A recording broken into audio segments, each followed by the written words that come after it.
Have you ever wondered why some stories from the Bible are missing? What if I told you there's a version of the Bible, much older than the one most people read, that contains books and prophecies that were deliberately left out? This isn't a conspiracy theory from a movie. This is real, and it's a story the world has tried to forget.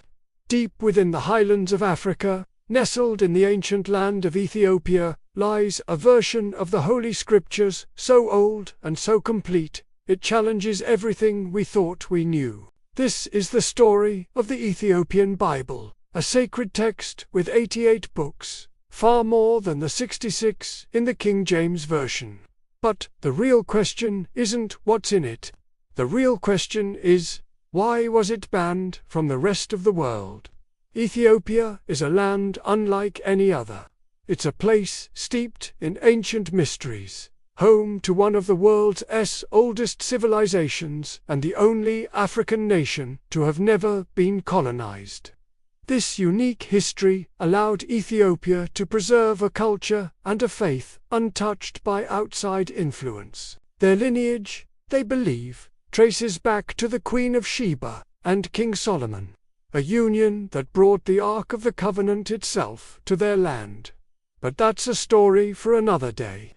What this video is about is the sacred treasure Ethiopia has guarded for millennia.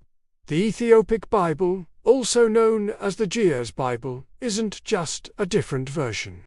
It's an older, more complete one. It contains books that were once widely read by early Christians and Jews, but were later excluded by religious councils for reasons that remain highly debated. The story of its exclusion is a tale of power, politics, and the fight to control a sacred narrative.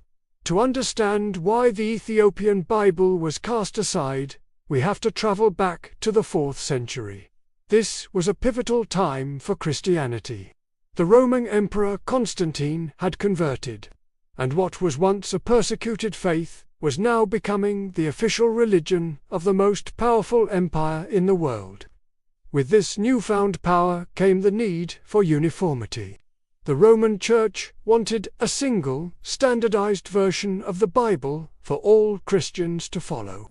In 325 AD, the Council of Nicaea was convened. Bishops and leaders from across the Christian world gathered to settle theological disputes and, crucially, to decide which books would be included in the official biblical canon. It was here that many texts, including those found in the Ethiopian Bible, were deemed apocryphal, meaning of doubtful authenticity. But here's what makes this so fascinating. Ethiopia had already been a Christian nation long before this council. Christianity wasn't a religion forced upon them by colonizers. It was already deeply woven into their culture. According to their own history, the faith arrived with the Ethiopian eunuch, who was baptized by Philip the Apostle, as told in the Book of Acts. This means their Christian roots are as old as Christianity itself. They had their own collection of sacred texts, which they had been preserving for centuries, completely independent of Rome. The Ethiopian Church, being geographically and politically isolated from the Roman Empire, never accepted the decisions made at these European councils. They saw no reason to remove books that their people had considered Holy Scripture for generations. They continued to use their full collection of 88 books, while the rest of the Christian world adopted the shorter, Roman-approved canon. So, what exactly is in these banned books? Let's start with the Book of Enoch. This is perhaps the most famous and controversial text missing from the Standard Bible. The Book of Enoch is an ancient Jewish work, and it's even quoted in the New Testament. In the Book of Jude, it tells the story of Enoch, the great-grandfather of Noah, who was taken up to heaven and shown divine secrets. Enoch writes about fallen angels, known as the Watchers, who descended to earth, took human wives, and taught humanity forbidden knowledge like weaponry and sorcery. Their offspring were the Nephilim giants, who filled the earth with violence and corruption. leading God to bring about the Great Flood. The book provides a detailed backstory to the brief, cryptic mention of this in Genesis chapter 6. Early church fathers like Tertullian and Origen considered it scripture. So why was it removed? The official reason given by the councils was that its content was too fantastic and mythological. The detailed descriptions of angels, demons, and the cosmos were seen as a distraction from the central message of salvation through Christ. But many believe the real reason was political. The Book of Enoch speaks of judgment against corrupt kings and rulers. It contains prophecies about the end of days and the downfall of worldly powers. For an institution like the Roman Church, which was aligning itself with the Roman Empire, a book that predicted the fall of earthly kingdoms was a dangerous liability. It was far safer to remove it. Then there is the Book of Jubilees, another text found in the Ethiopian Bible but excluded from the Western canon. Also known as the Lesser Genesis, it claims to be a revelation given to Moses on Mount Sinai. It retells the stories of Genesis and Exodus, but divides time into jubilees, or periods of 49 years. It offers a strict solar calendar of 364 days, which directly contradicted the lunar calendars used by the Rabbinic Jews and, later, the Roman Church for calculating festivals like Easter. The Book of Jubilees is fiercely legalistic. It emphasizes strict adherence to God's laws, especially the Sabbath. The exclusion of Jubilees can be seen as part of a larger move by the early Roman Church to distance Christianity from its Jewish roots. By adopting a different calendar and rejecting such a law-focused text, the Church was forging its own, distinct identity. For Ethiopia, which retained many ancient Hebraic traditions, Jubilees remained a vital part of their scripture. The Ethiopian Bible also includes other fascinating works, such as the books of Maccabean, which are entirely different from the Maccabees found in the Catholic Bible. These books tell a story of a righteous king named Maccabees, who fought against a wicked, pagan king, emphasizing faith and martyrdom.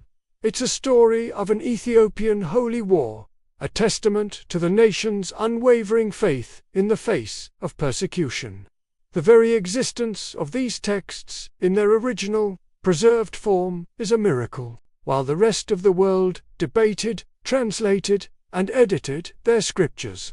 The scribes and monks of Ethiopia painstakingly copied their holy books by hand, generation after generation.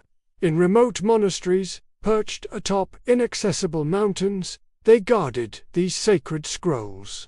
One of the most famous of these is the Garima Gospels, housed in the Abba Garima Monastery. Recent carbon dating has shown these Gospels to be from as early as the 4th century, making them the oldest and most complete illuminated Christian manuscripts in existence. The art within these ancient Bibles is also a powerful statement. The figures depicted are not the fair-skinned, European-looking Jesus and disciples common in Western art. They are black. The Holy Family, the Apostles, the angels, they are all portrayed as African people. This isn't a modern reinterpretation. This is how the world's oldest Christian nation has always seen them. For them, Christianity is not a foreign religion. It is their own story, their own heritage. The image of a black Jesus and black prophets is a profound declaration of identity, one that was completely ignored by the Eurocentric Christianity that would later dominate the world. So, was the Ethiopian Bible truly banned? It wasn't banned by a single decree. Instead, it was systematically sidelined, ignored, and dismissed as heretical or unimportant by the dominant religious powers in Europe. The Council of Trent in the 16th century solidified the Catholic canon, and the Protestant Reformation led to the King James Version, which further cemented the 66-book canon in the English-speaking world. In this process, the Ethiopian tradition was simply left out of the conversation. It was a form of cultural and theological suppression. By declaring the Roman canon as the one true version of the Bible, the Western Church effectively erased a rich and ancient stream of Christian thought. They silenced the voices of Enoch and the prophecies of Jubilees. They dismissed a version of Christianity that was unapologetically African, one that saw divinity in its own image. Today, as more people learn about the Ethiopic Bible, it poses a profound challenge. It forces us to ask, who has the authority to decide what is Scripture, and what other ancient truths have been lost or hidden from us? The story of the Ethiopian Bible is not just about a collection of ancient books. It is a story about the preservation of truth against all odds. It's a testament to a people who guarded their faith and their identity, refusing to let it be diluted or erased by outside powers. The scrolls, hidden in the mountains of Ethiopia, hold more than just forgotten stories. They hold a key to understanding a fuller, richer, and more diverse history of faith, a history that the world is only now beginning to rediscover. Follow and subscribe for more.